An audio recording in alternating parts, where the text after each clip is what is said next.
예수님이 이제 마태를 제자로 선택하시고 그의 집에서 일어난 일이죠.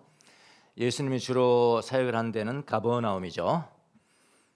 태어나신 곳은 베들레헴이고 성장하신 곳은 나사렛이고 사역하신 곳은 가버나움이고, 그렇죠? 가버나움 지역은 아주 그러니까 갈릴리 호수가 있다면은 갈릴리 동쪽 데가볼리 10개의 지역이라는 거죠. 그 지역과 이 서쪽으로 넘어오는 그 길목에 가버나움이라는 도시가 있는 거예요. 그러니까 가버나움은 요즘 말로 말하면 국경 지역이라 그렇게 하면 되겠습니다. 국경 지역에 뭐가 있겠어요? 세관이 있죠. 당연히 저쪽에서 이제 물건 가져오면 이제 세금 매기고 하는 그 세관에 직원이 있었는데 그 직원 중에 하나가 누구라고요? 마태라고요. 예. 근데 마태는 세관 직원을 상당히 잘했던 것 같아요. 동료들과의 관계가 상당히 좋았던 것 같아요. 그러니까 우리 집 가자 그러니까 다 따라나왔죠. 다 따라나오니 맨날 왕따 당하고 그랬으면 누가 따라가겠어요? 예, 그렇겠죠. 거기서 일어난 이제 일입니다. 구약 시대 사람들은 이제 구약을 한번 조금 짚어볼게요. 구약 시대 사람들은 하나님을 예배하기 위해서 우리는 지금 이렇게 예배하지만은 희생 제사가 제물이 필요 없죠. 하지만은 구약 시대 사람들은 하나님을 예배하기 위해서 뭘 드렸나? 제사를 드렸죠. 제사. 그래서 희생 제사다. 희생 제물이 필요하다. 그러니까 sacrifice. 희생 제물, 희생 제사, 혹은 그냥 제사라고도 하고 제사를 드렸습니다.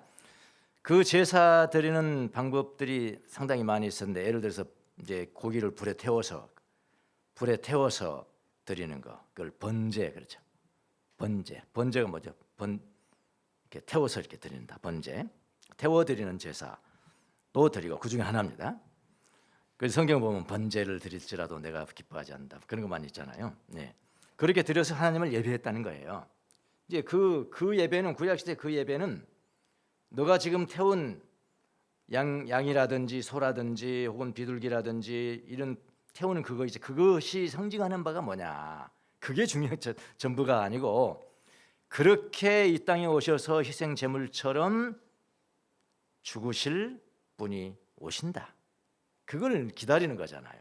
원래 이제 정통의 이제 구약 시대 신앙인들은 그 희생 제물을 드리면서 이와 같이 나를 위해서 희생이 되어 주실 하나님의 아들이 언젠가는 오신다.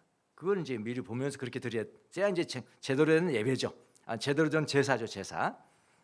그러니까 희생 제사를 통해서 장차 오실 진짜 희생 제물을 기다리는 신앙을 가지고 있었어요. 애초에는 그랬답니다. 유대인들도 그렇게 희생 제사를 잘 지냈다고요. 근데 이게 이제 이상하게 돼버린 게, 변질되는 게 항상 세월이 문제라고 그랬잖아요. 세월이 가장 큰 적이라고요. 신앙생활도 마찬가지예요. 예. 엄청나게 은혜를 받고 엄청난 일들을 이뤄낸 사람들을 아직 기다려야 돼요.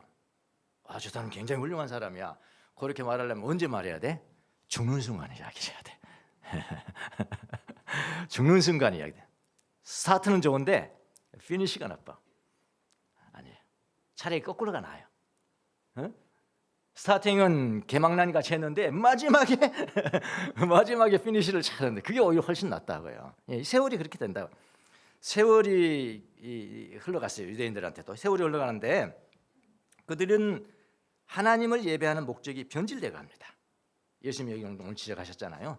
목적이 변질돼 가는 거예요. 자, 희생 제사는 드리지만은 그들의 마음 속에는 희생 제물을 뭘로 드릴까? 나는 뭘로 드릴까? 나는 소로 할 거야. 나는 뭐로 할 거야? 뭐 이런 게 이제 복잡하게 변질되어 버렸다 이 말입니다. 이런 것들이 더욱 중요하다고 생각하기에 이르는 거예요.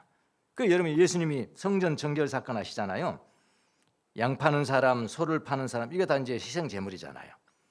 이런 사람들은 성전 밖으로 내쫓아버리고요. 돈 바꿔주는 사람, 왜 돈을 바꿔주느냐? 이제 외국에서 많이 오잖아요. 예루살렘에 이제 1년에 한 번씩 이렇게 희생 제사를 드리러 온단 말이에요. 그러면 자기 로마 돈을 가지고 오든지 그리스 돈을 가지고 오든지 그러겠죠. 미국 돈은 없겠지 그 당시에. 예. 요즘에 달러도 그때는 달러도 없어서 그럼 그걸 다시 이제 이스라엘 돈으로 바꿔가지고 거기서 이제 사니까 환전상이 필요한 거예요. 그래 환전상들한테는 거기서 그냥 성전 안에서 장사하고 그러니까 그냥 상을 덮어버렸죠. 상을 엎어버렸고, 그러나 성전을 쫓아버리진 않았어요. 예. 그리고 가만히 보니까 아주 가난하게 살면서 비둘기 파는 거야. 그러니까 요즘 말로면은 아주 가난하게 살면서 뭐 나물 만드는 그 산에서 키운 그런 것들 그런 것들을 파는 것 같이 보여졌겠죠. 불쌍하잖아요. 그런 사람들한테는 조용하게 야, 이 성전에서 마켓, 그러니까 시장도 만들면 되겠냐 말이야. 이렇게 분별해 가면서요, 배려해 가면서 그렇게 내쫓았다고요. 그러니까 하나님 사랑에만 마음을 써야 하는데 그런 마음은 어디로 가버리고 희생 제물에만 마음을 두었던 거예요. 그래서 호세아 선자라는 사람이 있는데 호세아 선지자 시대에 하나님이 그 호세아 선자를 보냅니다. 보내가지고 이스라엘 백성들에게 호소하게 만들어 외쳐라. 이스라엘 백성들이 뭐라고 외쳤냐면은 그게 호세아서 6장 6절이에요. 뭐라고 그러냐면은 예수님이 바로 이 말씀을 인용한 겁니다. 구약에 있는 말씀. 내가 바라는 것은, 내가 원하는 것은, 하나님이 원하는 것은 변함이 없는 사랑이지. 그래 그 히브리어로 헤세드예요.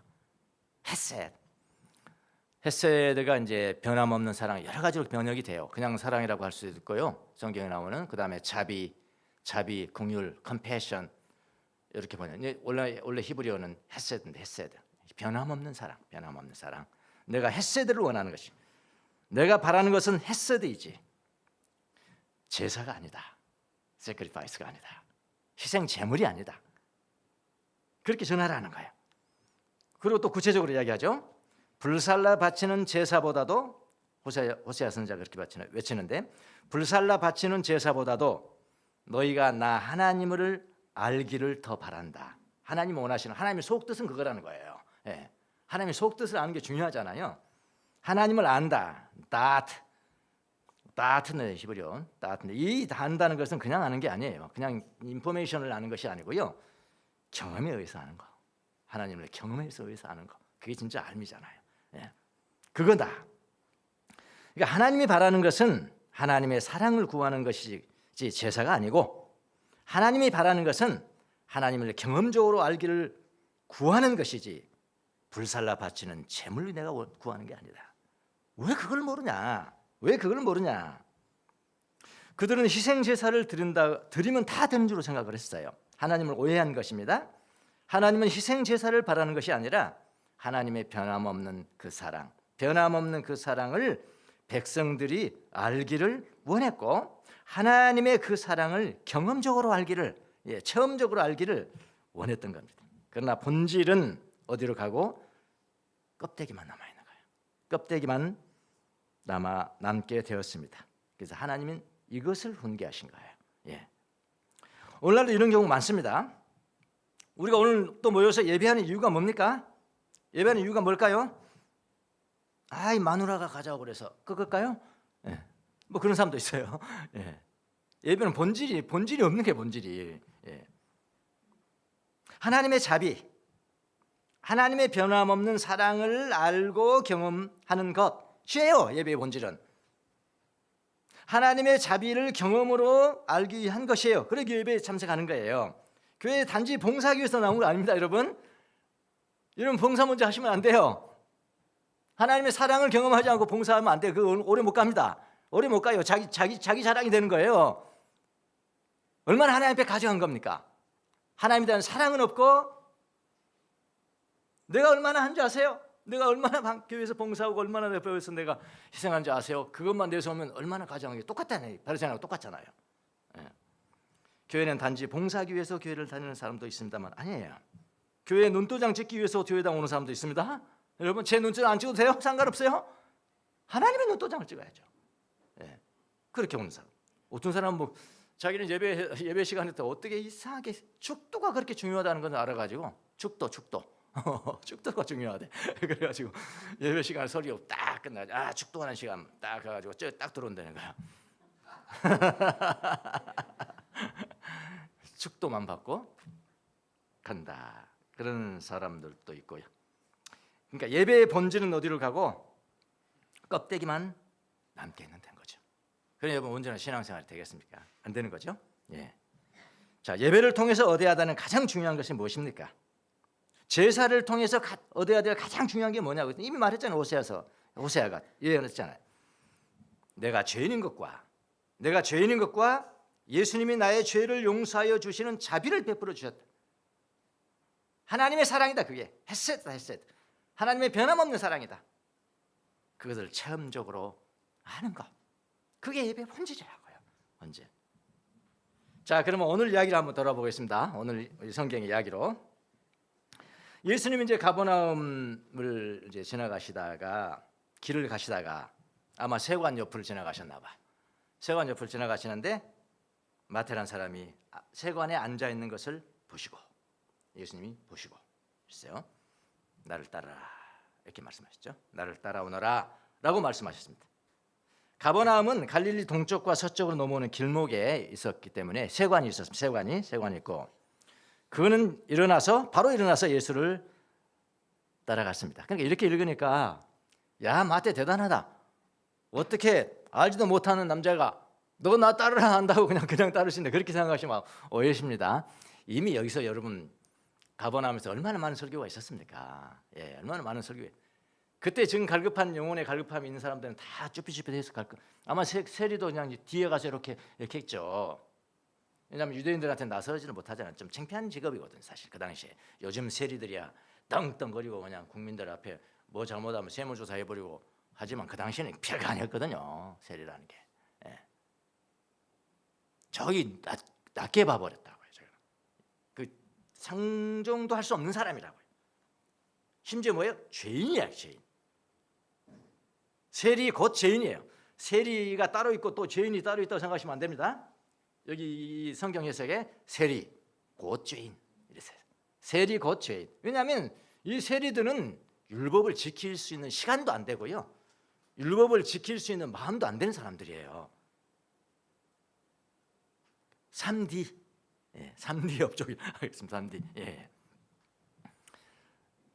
그런 사람들이니까 몰래 가서 말씀을 들었겠죠. 그 삭개도 마찬가지잖아요. 삭개도 몰래 간 거 아니에요. 예. 이렇게 들으면서 믿음을 키웠겠죠. 예수님 알아요. 예수님도 그걸 알아보잖아요. 마태. 그렇게 여러분 이해하시면 되겠습니다.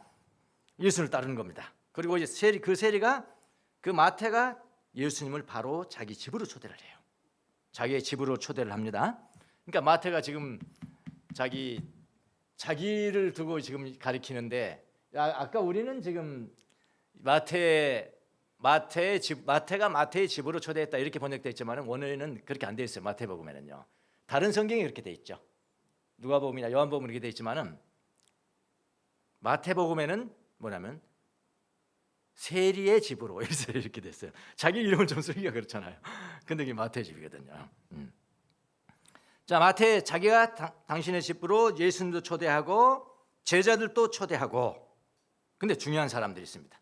거기에 누구를 초대했냐면은 자기의 동료들인 역시 세리와 죄인들을 초대합니다. 성경에 그렇게 나왔죠? 예, 예수님이 있고 예수님 제자들이 있고 마태가 있고, 마태 인간관계 너무나 좋았기 때문에 세리들은 다 데리고 왔습니다. 가버나움 세리들 축복받아 버렸어요. 이건 역사상 사건입니다. 예, 역대급 사건입니다. 그 죄인들이 다 초대가 된 겁니다. 그래서 거기서 음식 먹고 마시고 한 거예요. 그 집에서. 자, 우리는 당시 세리가 어떤 사람인지를 조금 더 알아야 됩니다. 당시 세리는 유대인들에게는 별로 이미지가 좋은 직업이 아닙니다. 좋은 직업이 아니에요. 예. 왜냐하면 로마의 앞잡이잖아요. 더구나 로마의 앞잡이라고. 로마의 앞잡이로서 세금을 같은 동족, 마태는 지금 유대인이에요. 유대인이 세리가 된 거예요. 로마를 위해서 일하는 겁니다. 누구를 쥐어짜야 돼요? 자기 동족을 쥐어짜야 돼요. 그러니 좋아할 리가 있겠습니까? 자기 동족을 쥐어짜야 된다고요. 유대인들에게 강제로 징수하는 사람들이기 때문에 그런 거예요. 요즘 여러분 세금 내라고 나가면 기분 나쁘잖아요. 기분 좋으세요? 저 비싸시네 다. 예, 감사합니다. 예. 기분 나쁘다가 에이 그래 국가가 내 세금으로 운영해 대어라 그러고 내죠. 예. 근데 여기는 지금 로마랑요, 로마. 예, 로마로 돈이 간단 말이에요. 강제로 징수하는 사람이기 때문에 그렇고요. 뿐만 아니라 정말 유대인이라면, 정말 유대인이 되려면 어떻게 해야 됩니까? 그 당시에 율법을 정확하게 지켜야죠. 율법을 지켜야 되고 희생 제사를 드려야 되고 그런 세칙들이 얼마나 많냐고요. 이건 이렇게 해야 돼. 안식은 이렇게 지켜야 돼. 제사는 이렇게 돼야 돼. 이렇게 해야 돼. 너가 오염되지 않으려면 죄인들 만나지 말아야 돼. 응? 뭐요? 너가 오염되려면 죄인들 말아야 돼. 산후 바로 여자들 만나지 말아야 돼. 산후는 왜냐하면 내가 더러워지니까. 그게 정결에 관한 법이잖아요. 이런 것들을 다 지켜야 유대인 되는 거예요. 그런데 아예 그렇게 지키려는, 그걸 지키면서 살아가기 위해서 직업을 선택하려면은 세리 외에는 없다 이 말이에요. 여러분 그렇게 읽으셔야 돼. 세리 외에는, 내 말이 맞나 지금? 세리가 된다는 것은 뭐냐면은 그 법을 아예 지킬 수가 없어. 율법을 지킬 수가 없어. 그래서 여러분, 율법을 지킬 수 없으니까 유대인들은 뭡니까? 죄인 아닙니까? 이해가 되십니까? 율법을 지킬 수 없으면 죄인이라니까요. 이방인과 죄인은 다 동급이라고요. 그 세리가 동급이라고요. 세리 곧 죄인. 그렇게 여러분 이해하시면 됩니다. 먹는 규정도 지켜야 되고 희생제사도 드려야 됩니다. 그러나 백성 중에는 무지하기 때문에, 어떤 사람은 무지하잖아요. 무지하기 때문에 그 율법을 다 지킬 수도 없고요. 세칙이 너무 복잡해서 이해할 수 없는 사람들도 많았습니다. 이런 율법에 상관없이 일할 수 있는 곳이 바로 세리가 되는 거라 이 말입니다. 세관에 취직하는 거라 이 말입니다. 마태도 유대인이지만은 그 세리들 중에 하나입니다. 그래서 마태는 유대인들에게 멸시받는 유대인이에요. 멸시받는 유대인. 그래서 세리를 영어로 뭐라고 그러냐면 퍼블리칸 그러잖아요. 퍼블리칸은 영어로 찾으면 징수관, 세리도 되지만은 선술집의 주인. 그러니까 벌써 이 자체가 이건 저 하층이잖아요. 단 자체가. 그들은 율법을 도저히 지킬 수 없는 사람들이기 때문에 유대인들은 그들을 뭐라고 하면 죄인이라고 부릅니다. 그래서 세리들과 죄인들이라는 것은 세리들 곧 죄인들이라고 봐야 합니다. 세리들은 다른 직업을 가질 수가 없어서 세리가 된 사람들이에요. 지배국의 이익을 위해서 일하는 사람들입니다. 유대인들이 그들을 보면 항상 우월감을 갖습니다. 야, 나는 법 지키는 사람이야, 이런 이야기야. 나는 법 지키는 사람이야. 너희들은 원래부터 못 지키지? 이렇게. 그럼 나는 우월감, 저기는 열등감. 나중에는 나는 하나님과의 관계에 있어서 나는 우월한 사람이야. 하나님의 사랑을 받을 만할 정도로 굉장히 우월한 사람이야. 이렇게 돼버리고, 유대인들은 그렇게 돼버리고, 저기는 그렇지 못한 사람이고, 이렇게 갈라버렸단 말이에요. 아주 열등감을 가지고 살아가는 사람들이죠. 근데 유대인들이 보기에 아주 희한한 일이 벌어진단 말이에요. 희한한 일이 벌어지는 거예요. 세리의 집, 마태의 집에서 세리들이 많이 모여서요, 예수님과 예수님의 제자들과 어울려서 식사를 하는 겁니다. 식사도 하고 포도주 한 잔도 거치면서 하는 거예요. 진짜 유대인인 바리새파 사람들이 이 장면을 보고요, 이 장면을 보고 예수님 앞에 직접 묻지도 않아. 감히 누구한테 물었을까요? 제자들한테 물어는 거예요. 야야야, 너희 선생님 어찌하여 세리와 죄인들과 어울려서 음식을 드시는 거냐? 여러분, 정확하게 어떤 법을 지키는 유대인들의 생각에는요, 어떤 생각이냐면은 거룩하지 않는 자들과 어울리면은 더러워지는 겁니다. 그게 정결 의식이 세칙에 나와 있는 거예요. 어울리지 마라. 이방인들하고 어울리지 마라. 세리들하고 어울리지 마라. 이게 나와 있는 거예요. 내가 더러워지니까, 오염되니까. 그렇게 생각하고 있으니까. 그래서 유대인들은 세리들과 어울리지 않습니다. 자, 이에 대해서 예수님이 그걸 정확하게 캐치를 하셨겠죠. 항상 우리가 성경을 볼 때는 뭘 봐야 되냐면은 하나님의 속뜻이 무엇일까? 속뜻을 그대로 말로 행동으로 정확하게 표현하지 않는 경우가 상당히 있거든요. 예수님 이런 말씀하시는데 왜 이런 말씀하셨을까? 이럴 때는 머물러야 되는 거예요. 성경을 보다가도 그냥 지나가 버리면 안 돼. 그냥 물으셔야 돼. 예수님이 속뜻이 무엇입니까? 그걸 알아야 바르게 우리가 행동할 수가 있잖아요. 예. 그래서 우리가 영성 훈련할 때 미드라시도 배웠잖아요. 미드라시. 그게 속뜻 아는 거거든요.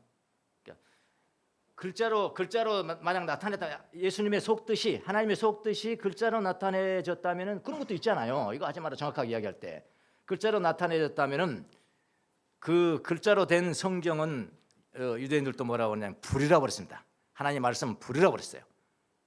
그러니까 까만 글씨로 쓰여 있으니까 블랙 파이어죠. 블랙 파이어. 예, 블랙 파이어인데 그 까만 글씨로 쓰여지지 않는 속뜻이 숨어 있는 거예요. 많아요. 그거는 이제 글씨로 쓰여지지 않았으니까 화이트, 그러니까 하얀 불, 파이어. 그거를 찾는 그게 미드라시야. 미드라시. 유대인들이 그렇게 했고, 신약 시대 우리 지금 현대에 들어와서는 이냐시오의 묵상법이 그게 바로 그게 미드라시예요. 미드라시. 예. 연상, 생각, 이미지를 통해서 화이트 파이어를 찾아내는 거거든요. 예.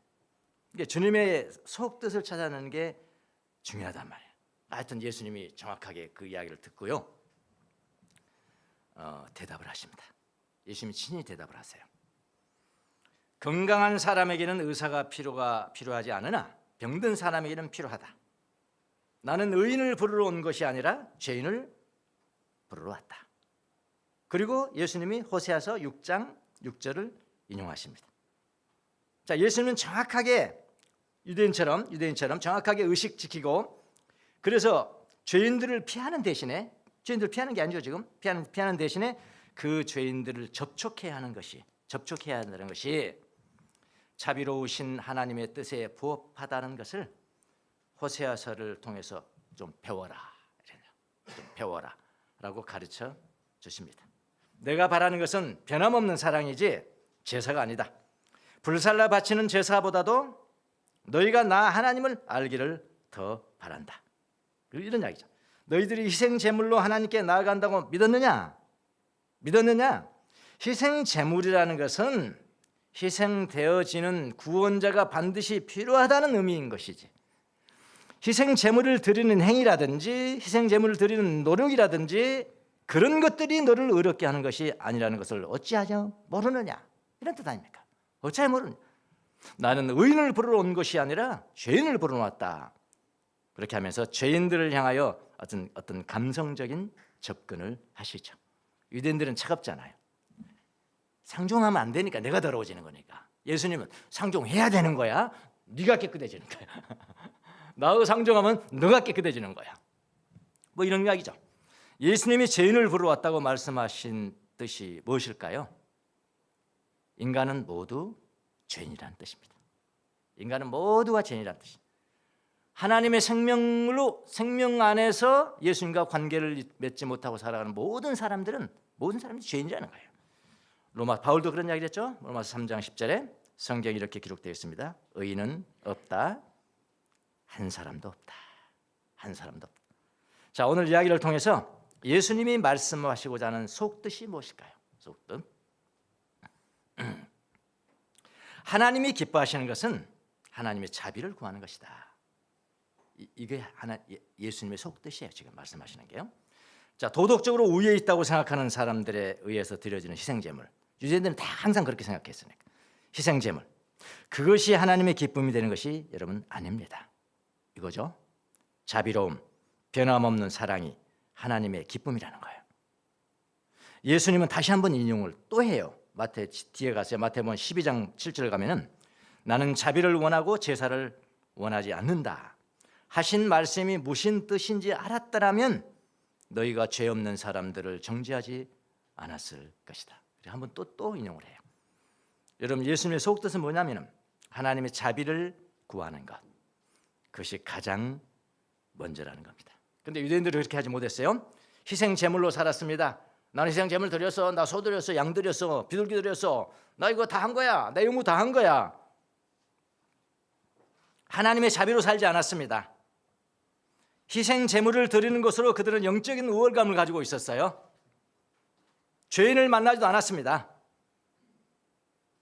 거룩한 것을 지키기 위해서 그렇게 했어요. 그들에게는 하나님의 자비보다는 희생 제물이 우선이었습니다. 우선이었습니다. 오늘날은 어떨까요? 오늘날도 교회 안에는 희생 제물을 자비보다 우위에 두는 사람들이 많습니다. 많아요. 교회 안에서 나의 봉사, 나의 희생, 나의 노력과 나의 행위, 나의 헌신 뭐 이런 것들 막 이야기하잖아요. 간증하면 다 그거예요. 여러분 은혜 받는 간증이 다 그거예요. 내가 이렇게 희생했습니다. 내가 이렇게 했습니다. 이렇게 했습니다. 내가 했습니다. 내가. 여러분 이런 것들로 인해서 오히려 예수님의 자비를 경험하지 못한다는 걸 여러분 아십니까? 탕자의 비유를 아시잖아요. 탕자 비유는 무엇을 의미하는 것일까요? 탕자의 비유에서 사실은 큰아들을 예수님이 더 우선순위로 지금 큰아들을 눈여겨보라고 비유를 들어주신 겁니다. 근데 원래 이제 행동을 잘한 사람이 누구죠? 탕자였죠. 탕자였기 때문에 탕자의 비유 이렇게 돼버렸지만은 사실은 정확한 제목을 붙인다면은 거기 예수님이 제목 붙여준 게 아니니까요. 우리 사람들이 붙여주는 건데 그 잘못 붙인 거예요. 탕자의 비유가 아니고 큰아들의 비유 그렇게 했어야 되죠. 큰아들 들으라고 제가 사실 그 비유를 든 것이거든요. 탕자의 비유는 뭐를 의미할까요? 큰아들에 대한 교훈이 탕자에 대한 교훈보다 앞섭니다. 큰아들은 늘 아버지와 함께 살았어요. 아버지와 함께 살았습니다. 그는 늘 아버지만을 위해서 일했어요. 충성봉사했어요. 그랬잖아요. 자기 자신이 그랬어요. 그런 이야기를 했어요. 내가 늘 아버지도 그런 이야기를 했고요. 아버지도 늘 나한테 일했잖냐. 나하고 함께 있었잖냐. 그것은 그의 자랑이었어요. 큰아들의 자랑이었다고요. 아버지의 품에 한번 안기는 것보다도 자기 아버지를 위해서 일한 것이 더욱 자랑이었죠. 큰아들은 그랬어요.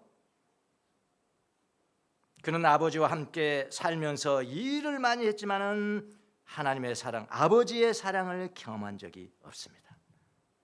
아버지의 자비, 헤세드를 경험한 적이 없어요. 변함없는 사랑을 경험한 적이 없다고요. 그런데 탕자는 아버지가 그리워서 돌아온 거 아닙니까? 그래도 그냥 돌아오자마자 아버지 품에 팍 안겼잖아요. 아버지 내가 죄인입니다. 나 이런저런 죄를 졌는데요. 이렇게 하려고 그러는데 말하지 말라고 그랬어요. 아무 말도 하지 말라. 내 품에 안아 있으면 되는 거야. 탕자는 아버지가 그리워서 돌아온 사람입니다. 아버지 품에 안깁니다. 큰아들은 희생제물을 아버지가 구하는 것으로 알았었어요. 탕자는 아버지의 자비를 구한 사람입니다. 그러니까 큰아들 같이 되지 말라는 거 아니에요. 탕자 같이 되어라. 여러분 교회에서는 무엇인가를 행하려고 하지 마세요. 먼저 무엇인가 행하려고 하지 마. 내가 이 행위를 해서 누구한테 내가 돋보여야지. 그러니까 누구한테 돋보이지 못하면은 또 교회 떠나고 그래요.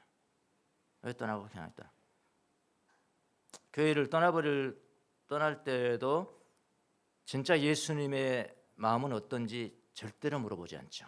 자기 마음이 더 중요하죠. 나 지금 상처받았어.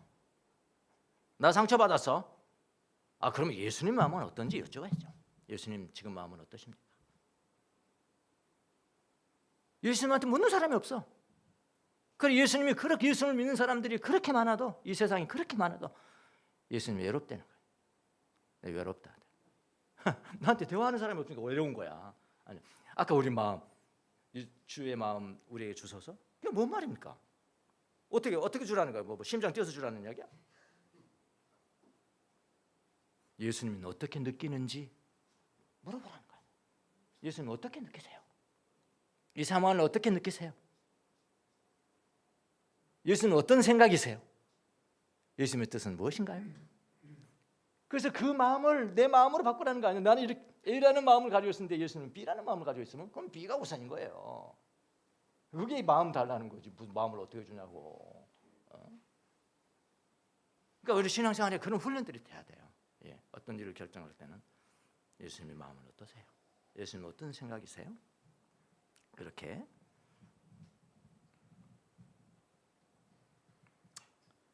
그래서 예수님을 본받으려면은 예수님을 본받는 뭐 행하기 전에 그러니까 행하지 말라는 거 먼저 뭔가 행하기 전에 중요한 것은 예수님을 본받는 삶을 살아야 되는 우리가.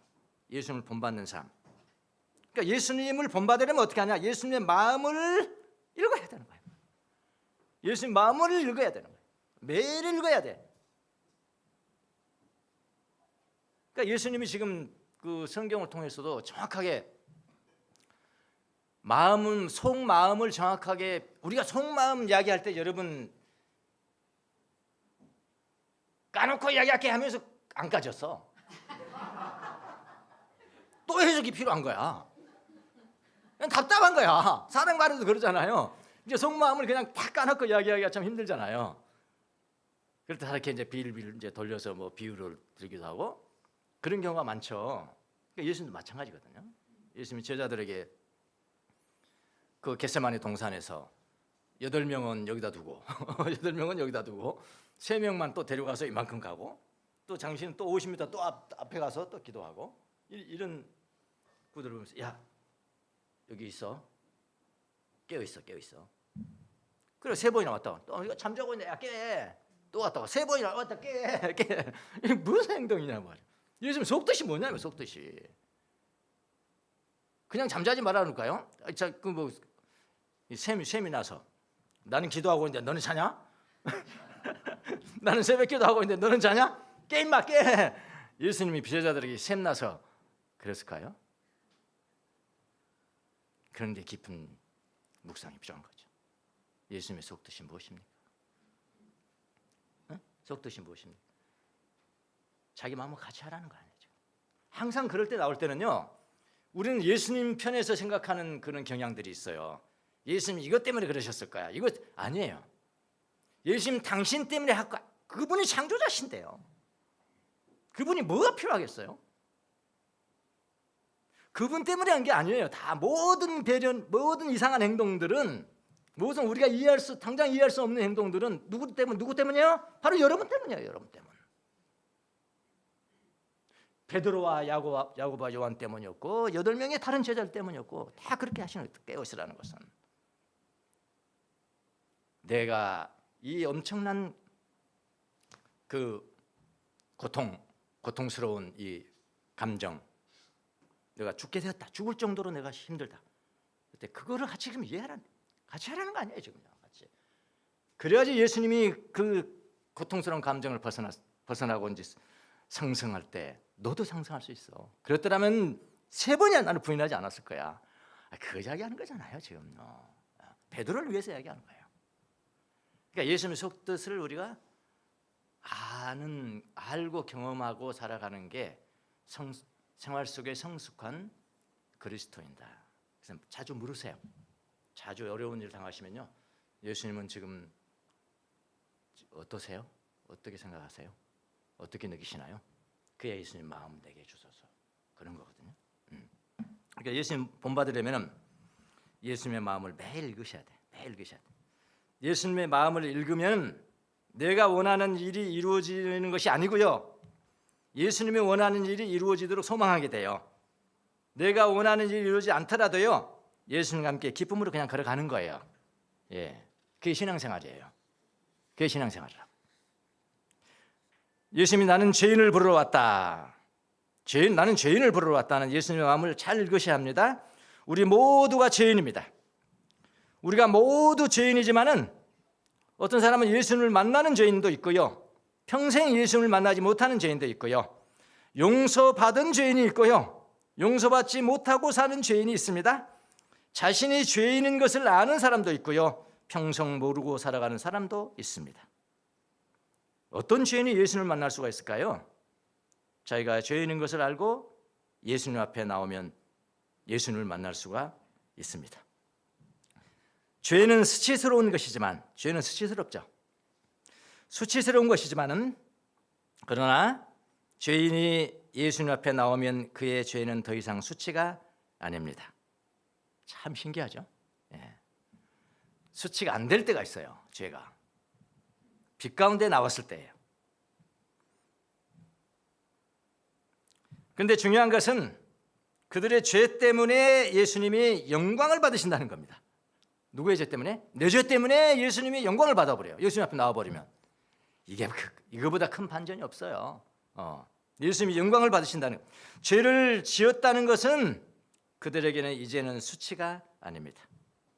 거룩한 축복 속에 수치라는 것은 더 이상 존재하지 않게 됩니다. 예수님 앞에 나오면 죄라는 것은 별것이 아닙니다. 별것이 아니에요. 예수님 앞에 나오지 못하니까 나의 죄가 크게 보이고 수치스럽게 여겨지는 거지. 예수님 앞에 죄는 별것이 아니다. 별것이 아닙니다. 노르치 줄리안이라는 그 중세 때, 우리가 중세 때 교회가 타락했다는 것만 알지 중세 때 신비가들이 가장 많이 나왔다는 것은 모릅니다. 타락도 했지만은 여러분, 죄가 넘치는 곳에 은혜도 넘치는 거예요. 그때 은혜가 얼마나 넘쳤는지 몰라요. 어떤 사람들에게는 그 신비가요. 하나님 직접만 말씀하고 직통 계시를 하고 그러는 거예요. 그런 사람들이 많다니까요. 노르치 줄리앙도 마찬가지. 그 시대의 사람입니다. 그런 시대에 그 사람은 정말 예수님 만나고 예수님 마음 가지고 살아가면은 아무 것이 문제가 안 됩니다. 그래서 모든 것이 잘 될 겁니다. All will be well. 그래서 모든 것이 잘 될 겁니다. 그러니까 그 사람 상담 받으러 이제 영성 지도 받으러 가면은 막 이제 뭐 이야기할 거 아니에요. 나는 죄 졌고 어쩌고 저쩌고 말하면 그 사람 대답은 딱 하나야. 잘 될 겁니다. 잘 될 겁니다. 그거야, 그거 하나야. 그게 유명해가지고 모든 것이 잘 될 겁니다. 아주 극도의 긍정적 그 사고죠. 근데 맞아요. 예수님 안에 있으면은 잘 될 겁니다. 잘 될 겁니다. 자, 이분이 이런 이야기를 했어요. 계시라는 책을 보면은 죄에 대해서 이야기를 합니다. 죄에 대해서요. 죄 지은 사람에게도 잘 될 겁니다. 이러니까 사람들이 저 사람은 죄가 뭔지 모르나? 이렇게 했을 거 아니에요. 그 하나님께 물었을 거 아니겠어요? 그래서 자기가 그 하나님 앞에서 깊이 이렇게 계시를 봐요. 이렇게 이야기를 해요. 오 비참한 죄요. 너는 무엇인가? 너는 무엇인가? 뭘 결론이 뭐냐? 너는 아무것도 아니요. 그래서 너는 아무것도 아니다. 왜냐하면 자기가 친히 본 어떤 그 환상과 계시를 지금 이야기하는 겁니다. 왜냐하면 나는 모든 것 안에 하나님이 있다는 것을 보았는데 너는 내가 보지 못했기 때문이다. 그리고 내가 하나님이 만드신 모든 것을 보았을 때 나는 너를 보지 못했다. 하나님이 모든 것 안에 계신 것을 내가 보았을 때 나는 너를 보지 못했다. 하나님이 좀 더 작은 것이나 좀 더 위대한 것이나 그 모든 것을 이루시는 것을 보았을 때 나는 너를 보지 못했다. 그리고 내가 우리 주님 예수 그리스도께서 우리의 영혼 안에서 그렇게 영광스럽게 앉아 계신 것을 보았을 때 그리고 그분이 만드신 모든 것을 사랑하고 기뻐하며 다스리고 보호하실 때 나는 너를 보지 못했다. 그래서 나는 내가 아무것도 아닌 것이라고 확신하고 있으며 너를 죄를 사랑하고 기뻐하고 너를 따르며 의도적으로 내 안에서 끝나는 모든 이들은 너와 함께 아무것도 아닌 것이 될 것이며 그렇게 예수님 안 나오면 너는 그 죄와 함께 망할 거야. 그리고 영원히 혼란스럽게 될 것이라는 것을 또한 확신한다. 이렇게 이야기를 했어요. 예. 여러분, 죄라는 것은 홀로 있으면 무서운 것입니다. 수치스러운 것이에요. 그러나 빛이신 예수님께 나오면 죄는 연기처럼 사라지는 아무것도 아닌 것. 줄리안 이야기는 아무것도 아닌 것, 아무것도 아닌 것입니다. 그래서 하나님의 빛 안에는 죄는 안에서는 하나님의 빛 안에서는 죄는 아무것도 아니라고 말하는 거예요. 맞지 않습니까? 죄는 두려워하지 마시고 죄인으로 예수님 앞에 나오지 못한 것을 두려워하셔야 합니다. 예수님 앞에 나오면 죄는 아무것도 아닙니다. 예수님 앞에 나가면 죄가 넘치는 곳에 은혜도 넘칩니다. 이건 바울도 이야기했습니다. 죄가 많은 곳에 은혜도 넘쳤으리라. 예수님 앞에 나오면 예수님은 나의 죄 때문에 나를 탓하지 않으시네요. 우리 아까 찬양 첫 번째 찬양 그 이야기합니까? 죄 때문에 나를 나무라지 않아. 근데 사람들이 그렇게 생각하는 거야. 나 죄를 가지고 예수님 앞에 가면 나를 막 꾸짖을 거야. 나를 막 사람도 아닌 사람으로 볼 거야. 아니래요. 예수는 죄인을 찾으러 왔다는 거예요. 죄인을. 근데 예수님은 예수 앞에 나왔을 때 죄를 탓하지 않습니다. 사랑으로, 하나님의 사랑으로 나를 안아주십니다. 예수님께 나왔는데 예수님이 나의 죄 때문에 나를 탓한 분으로 생각하시면 오해예요. 오해입니다. 탓하지 않으십니다. 네. 아버지의 사랑으로 안습니다. 가슴으로 안아요. 근데 아버지의 사랑은요, 저는 요즘 요걸 묵상했어요. 하나님의 사랑은요, 예수님의 사랑은 여러분 특징이 하나가 있습니다. 그게 뭔지 아십니까? 언제 나를 사랑하게 되었는지 시작점이 없어요. 여러분은 저도 오해했어요. 예수님 나를 사랑하기 시작한 것은 내가 하나님 나 죄인이에요, 나 예수님 믿을게요, 예수님 믿을게요 이렇게 나왔을 때라고 생각하시죠? 그때부터 아마 하나님이 나를 사랑하셨을 거야 이렇게 말도 하고 하는데 아닙니다. 하나님의 아버지 사랑의 특징은 뭐라고요? 시작점이 없다. 언제 시작했는지를 몰라. 시작점이 없어요. 세상의 모든 사랑은 시작점이 있습니다. 남녀간의 사랑은 더 그렇고요. 예. 전철에서 어느 여인을 봤는데 뿅 같대. 그때가 시작점입니다. 예. 인간의 사랑은 시작점이 있어요. 시작점이 있다는 것은 끝날 점도 있다는 것이에요. 그걸로 시작했는데 끝날 점도 있다는 거잖아요. 예. 근데 아버지의 사랑에, 하나님의 사랑의 특징은 뭐냐면 시작점이 없어요. 시작점이. 이게 놀라운 사실인데요. 아버지의 사랑, 예수님의 사랑, 하나님의 사랑은 시작점이 없습니다. 우리가 태어나기 전부터 그 사랑은 있었고 어머니 뱃속에서 만들어지기 전에도 그 사랑은 있었고 그래서 우리가 예수님 앞에 나올 때 아버지의 사랑이 시작되는 것이 아닙니다. 태초 전부터 계셨던 그 사랑이 우리를 안으신 것뿐이에요. 우리를 안으신 것뿐입니다. 로마서 5장 8절에 그러나 우리가 아직 죄인으로 있을 때 그리스도께서는 우리를 위하여 죽으심으로써 하나님께서 우리에게 주시는 사랑을 나타내셨습니다. 여러분, 예수님의 지금 가르침 따라서 일평생요 하나님의 자비를 구하고 사셔야 합니다. 예. 죄에 속으면 안 돼요. 하나님의 자비를 구하셔야 돼요. 하나님의 자비를 구하시면서 사셔야 해요. 탕자가 아버지를 찾아가듯이 그렇게 사셔야 합니다. 영적인 우월성은 우리에게는 존재하지 않습니다. 우리는 모두 세리와 같습니다. 우리가 세리예요. 우리가 세리. 우리가 죄인들이라고요. 예. 하나님 원래 했던 죄인들이라고요. 예수님은 바로 그 세리 때문에 고난당하시고 십자가에 죽으셨어요. 그 세리 때문에 죽으신 거예요. 의인 때문에 죽으신 것이 아니에요. 의인에게는 의사가 필요 없죠. 그렇잖아요. 죽을 병든 자에게 의사가 필요한 것이죠. 예, 예수님은 십자가에 고통당하고 죽으신 것은 바로 그 세리, 그 죄인 때문에 죽으셨다고요. 그분은 우리의 죄를 용서할 때 가장 영광을 받으신 분이라는 것을 명심하셔야 합니다. 그러니까 우리의 죄가 가지고 예수 앞에 나간 것이 영광이는데 죄가 영광이 되어버린 거죠. 예수님과 함께 사세요. 참 좋으신 분입니다. 예.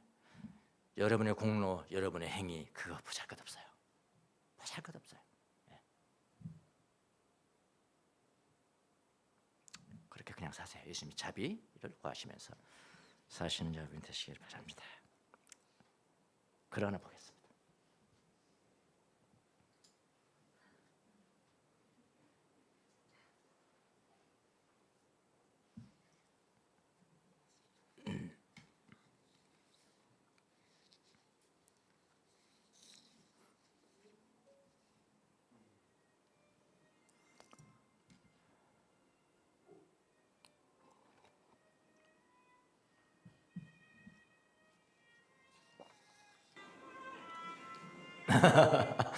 네. 그 이냐쇼의 영신수련 스피리추얼 엑서사이즈 4주간 사실은 수도원에서 진행된 그런 겁니다. 예, 리트릿 하면서 4주간 그러니까 한 달 하면서 그 영신수련을 하도록 디자인돼 있어요. 그 책이요. 책이 되어 있는데, 첫째 주에는 이제 죄에 대한 묵상, 다 성경 묵상이에요. 일주일 한 달 내내. 저는 제가 집에서 혼자 막 영성에 대해서 막 갈급할 때 그 책, 이만한 책을 사서 혼자 막 했어요. 그러니까 나중에 알고 보니까, 그러니까 무식한 짓은 아니고 무모한 짓이더라고. 무모한 짓을 막 혼자 제 묵상하고 그랬는데, 원래 그 혼자 그렇게 하는 것이 아니고요. 원래 한다는 것이 수원에 들어가서 매일 영성 지도자와 만나면서 하는 거예요. 근데 이제 한 달을 휴가를 내야 되는 것인데 아직 저는 못 내고 있습니다. 그 죽기 전에까지 한번, 그게 제 로망이에요. 휴가를 얻어서 한 달 동안 가 있는 겁니다. 꼭 우리나라에 아니어도 좋죠, 뭐 그건. 그 이제 첫 주에 뭐 죄의 묵상, 그 다음에 둘째 주 이제 그리스도의 묵상 전부가 다. 넷째 주에 보면 그리스도의 특별히 고난, 순환 묵상을 해요. 성경을 통해서요. 그러면서 이제 친절하게 이냐시오가 이제 대학 그러니까 파리에서 학교를 다니면서 그 같은 동기들과 그걸 고안해 낸 거예요. 그게 지금까지도 아주 주요하잖아요. 다 이걸 하고 있잖아요. 이제 묵상하기 좋게 요점 1, 요점 2, 요점 3, 요점 1, 포인트 1, 포인트 2, 포인트 3 해가지고 그걸 다 이렇게 해요. 그러니까 그것만 봐도 이게 무슨 말씀인지 쭉 이렇게 그려져요. 저는 요즘 이제 순환 지역, 예수님의 순환 그쪽 4주째 그리스도 복음서를 저녁에 이제 성찰하면서 그걸 가지고 성찰을 해요. 네. 근데 지난주에 시 한번 올려보시죠. 네. 지난주 몇 조일인가 이걸 이 부분이었어요. 그 예수님의 순환, 예수님이 뭐 빌라도에게 그 십자가에 못 박아 저 그 부분에 거기서 막 점이 읽는데 유다 가룟 유다 부분 나면 이 나쁜 놈, 이 새끼 그 어떻게 예수님을 배반할 수 있나? 빌라도 이 새끼 이거 공적으로 자기 무죄다, 이분 예수님 무죄다 했잖아요, 자기가. 그러면서 십자가에 넣어. 이 나쁜 놈이네 이거. 어떻게 저렇게 저런 속에서 쌍시온 나오면서 어떻게 이렇게 하고, 유대인들이 큰 목소리로 예수님 죄인으로 몰고, 유대인 나쁜 새끼들이네 이거. 막 그렇게 내 속을 아시겠죠? 예. 바라바 대신 바라바가 이거 말도 안 되는 재판이라 이거. 놔주고 예수는 십자가에 처형하라고 그러지 않았다. 이러는데 막 이렇게 그렇게 생각하는데 빌라도 유대인들 막 유다 막 생각하면서 이 나쁜 놈 하는데 예수님이 고난 당하신 그런 것들이 아니었더라면은 예수님이 어떻게 죄가 없으신 분으로서 죽을 수 있겠냐? 그러니까 예수님이 죽으신 것은 다 그렇게 정해진 것이라. 그게 가슴에 뭐 알죠, 제가. 근데 그날 또 그렇게 가슴이 다 하면서 예수님이 고난 당하신 장면이 너무 뭉클해지더라고요. 눈물이 나더라고. 그러면서 제가 아까 비난했던 그런 것들이요, 제일 먼저 저한테 가장 강력하게 떠오르는 단어가 하나가 있었는데 그게 하마터면이요. 그래서 하마터면 사전에 찾아봤더니 하마터면이 아니고 하마터면입니다. 네, 하마터면 자칫 조금만 잘못됐더라도 이런 뜻입니다. 그래서 하마터면 내가 큰일 날 뻔, 내가 구원 못 받을 뻔했네.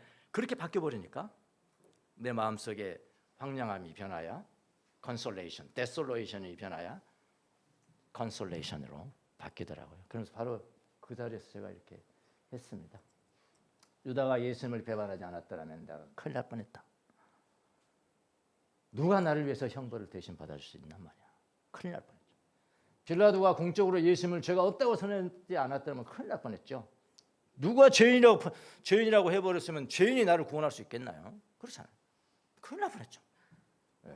죄인 중에 누가 나를 구원할 수 있단 말이에요. 유대인들이 큰 목소리로 예수님을 죄인으로 몰지 않았더라면 큰일 날 뻔했죠.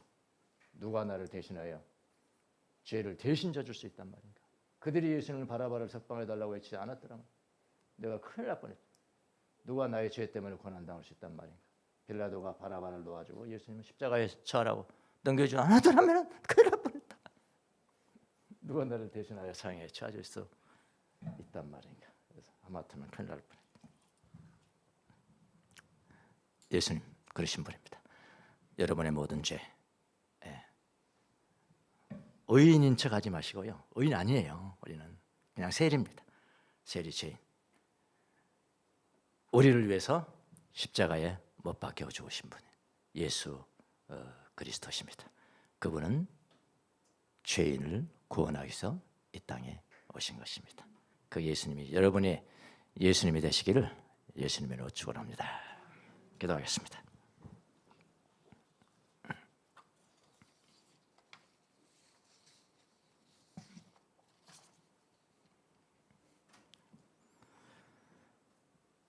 살아계신 예수님,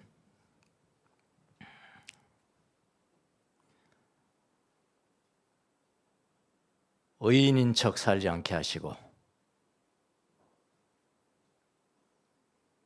죄인인 척하면서 살지 않게 하시며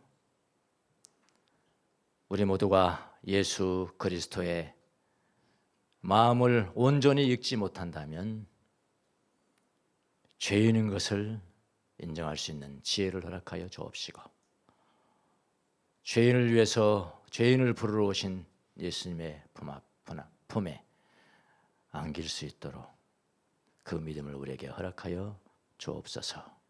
우리 죄 때문에 십자가에 순환당하시고 고난당하신 예수 그리스도를 날마다 우리의 삶 가운데 모셔드리며 예수님의 숨은 뜻을 우리의 마음에 받아 살아가는 귀한 종들이 다 될 수 있도록 은혜를 베풀어 주시옵소서. 감사하고 예수님의 이름으로 기도합니다. 아멘.